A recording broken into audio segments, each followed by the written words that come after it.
Cordial saludo, compañeros, cordial saludo, maestros. El tema que vamos a tratar en este podcast es Ludwig van Beethoven, nuevas concepciones en la música instrumental sobre sinfonías, sonatas para piano y cuartetos de cuerda.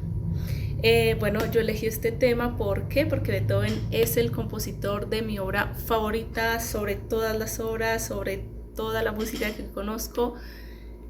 Él es mi compositor favorito, es una obra muy conocida por todos, es una de sus obras más famosas y es para Elisa. Aunque en este podcast no voy a hablar sobre esa obra porque no está dentro del tema a contemplar, como son las sinfonías, las sonatas o los cuartetos.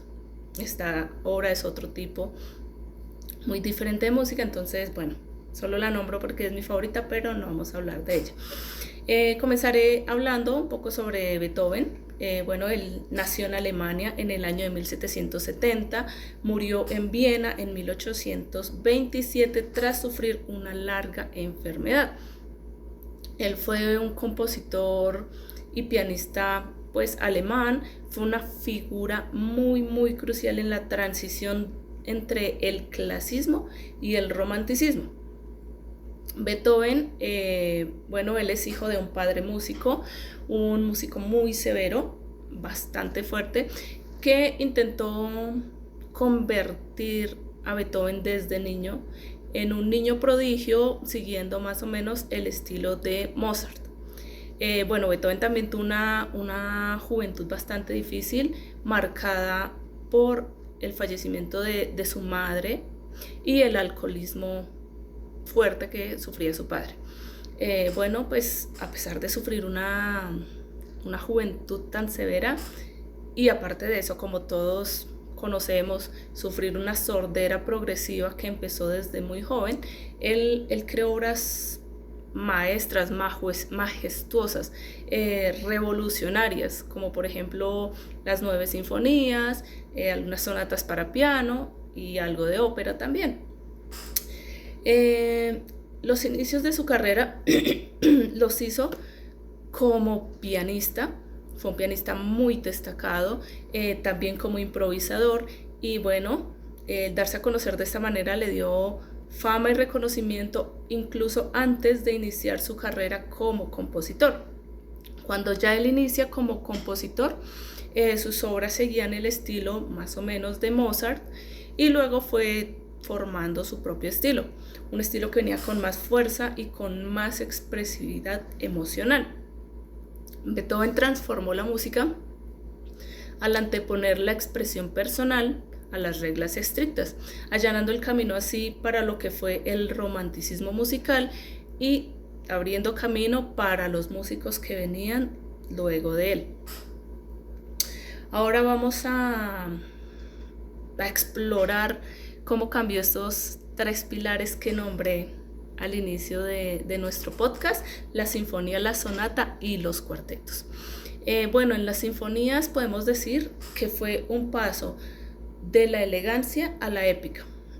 Antes las sinfonías duraban aproximadamente unos 20 minutos, eran piezas elegantes y de entretenimiento. Y luego llega Beethoven con su estilo fuerte, con su estilo que impacta y convierte las sinfonías en dramas psicológicos y mucho más expresivos. En la sinfonía tercera, más conocida como la heroica, podemos ver que es una sinfonía que dura aproximadamente el triple del tiempo de lo que duraba una sinfonía normalmente de la época. Y fue la primera vez que se usó una sinfonía para para contar una narrativa personal y política a la vez. También está la novena sinfonía, que es especialmente por ser una sinfonía oral. Recibe este nombre porque es la primera sinfonía que incluye voces humanas en coro y solistas de manera instrumental. En el cuarto movimiento de la novena sinfonía se musicaliza el poema Oda a la Alegría de Friedrich Schiller, y nosotros comúnmente la conocemos como el himno de la alegría.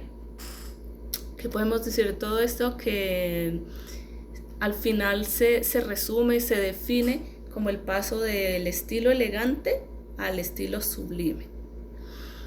De las sonatas para piano, podemos decir que fue como un laboratorio personal de Beethoven.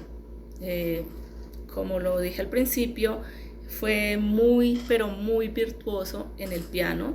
Se dice que sus 32 sonatas para piano son como su diario personal.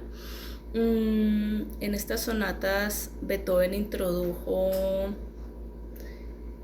el uso del rango dinámico, como pasar de lo que era un susurro a un estruendo, que para ese entonces ese estruendo los pianos de esa época apenas si lograban soportarla. En la sonata para piano número 8, conocida como Patética, resalta el uso del drama y de la melancolía. Y en Apasionata, el piano es usado como una orquesta completa. Entonces, con Beethoven la sonata deja de ser una pieza de salón para convertirse en un campo de batalla técnico. De los cuartetos de cuerda, podemos decir que es como el miticismo final, es como donde podemos ver esa transición más marcada. En este punto Beethoven se vuelve, digámoslo, extraño para sus compañeros contemporáneos, especialmente en sus últimos años, cuando él ya estaba sordo. Recordemos que él fue perdiendo la audición progresivamente porque sufría sordera progresiva. Los cuartetos de cuerda eran tradicionalmente equilibrados y amables. Y vino Beethoven y los llenó de disonancias, de fugas complejas y estructuras que en esa época nadie entendía, como por ejemplo la gran fuga. Es algo totalmente diferente a lo que se hacía en su época, de lo que venía tradicionalmente en ese tiempo de la historia. Beethoven revolucionó el cuarteto de cuerda, transformándolo de entretenimiento doméstico a un género profundo, expresivo y de máxima exigencia técnica y emocional. Elevó la estructura de los 4 instrumentos a un nivel sinfónico, le puso complejidad rítmica, introspección personal, formas vanguardistas, y esto lo podemos ver sobre todo en sus cuartetos medios y finales.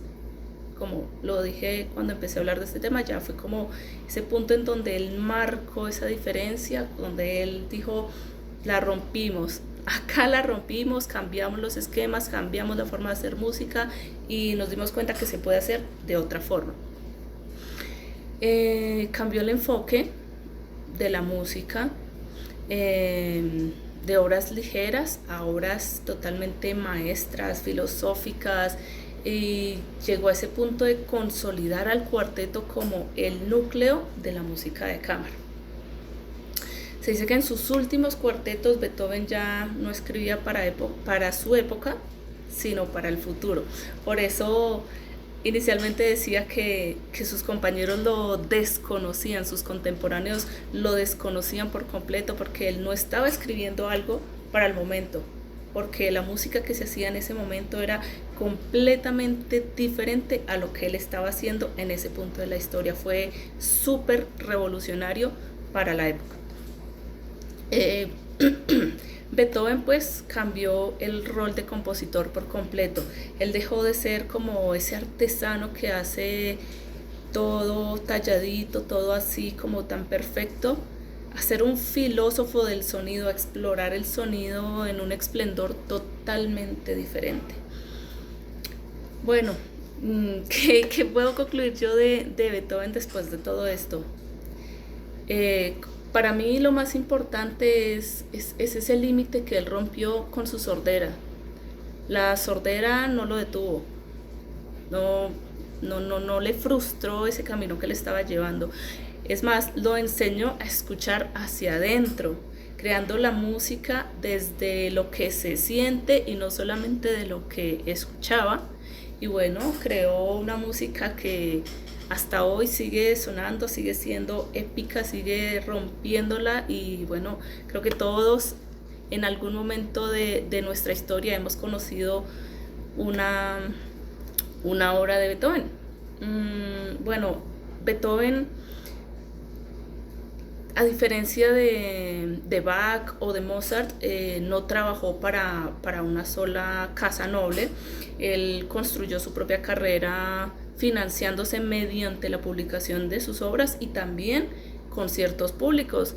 Y era también patrocinado por aristócratas que lo trataban más que como a una persona que trabajaba para ellos, lo trataban como a un igual. Y esto lo consiguió también porque él tenía un pensamiento de ser un músico libre. Él decía que no quería ser como un esclavo, sino quería ser un músico libre. Y por eso también fue como lo que lo impulsó a esa fuerza revolucionaria que tenía su música. Bueno, y después de todo esto, la invitación es a que, bueno, escuchen la música de Beethoven, escuchen sus obras, las obras que mencioné. Hay mucho más por indagar, son demasiadas obras. Hay estilos muy diferentes y sé que a cada uno desde su gusto distinto, alguna de sus obras le va a llamar la atención. Eso es todo por hoy y bueno, me despido. Bye.